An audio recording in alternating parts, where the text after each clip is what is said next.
Écoutez, d'abord j'ai été surpris, impressionné par le nombre de décideurs, de responsables.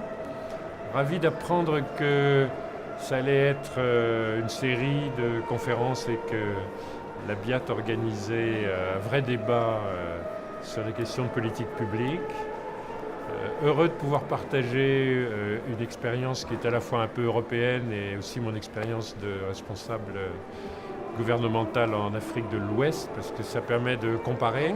Et je crois que nous avons eu là un débat de très très grande qualité, aussi bien de la part de l'intervenant principal que de la part de la salle. Et donc je félicite la BIAT pour cette initiative qui va irriguer, je pense, la réflexion des décideurs, qu'ils soient publics ou privés.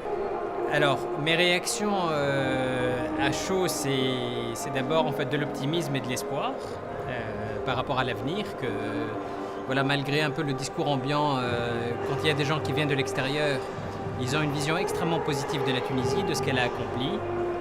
Et aussi, ça nous montre qu'il y a des marges de manœuvre importantes en fait pour l'avenir, sur lesquelles il va falloir en fait travailler. C'est ça. L'autre point, c'est que je suis très content en fait, de l'impact de cette conférence. Je pense qu'au niveau de la BIAT, on a essayé en fait, d'apporter quelque chose de nouveau en fait, au niveau du débat économique et je pense que c'est réussi. Les fondamentaux de la Tunisie, même s'ils sont moins bons que ce qu'ils ont pu être il y a quelques années, continuent à être bons. La Tunisie est exportatrice de produits de qualité et donc si collectivement nous partageons ce constat, si collectivement nous décidons de construire sur cette base-là, eh bien nous avons tous les atouts pour y arriver. La Tunisie est un des pays africains qui a le plus de dons, de dotations et les indicateurs les plus solides. Elle se vit comme un pays européen très pauvre, mais elle est un pays africain très riche. Et tout simplement, je cite deux éléments ou deux facteurs qui me permettent, m'autorisent à être optimiste.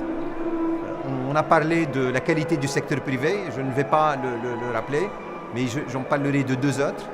La première, c'est l'émergence aujourd'hui de jeunes entrepreneurs innovants, avec des idées créatrices un peu partout en Tunisie, on est en train de les voir.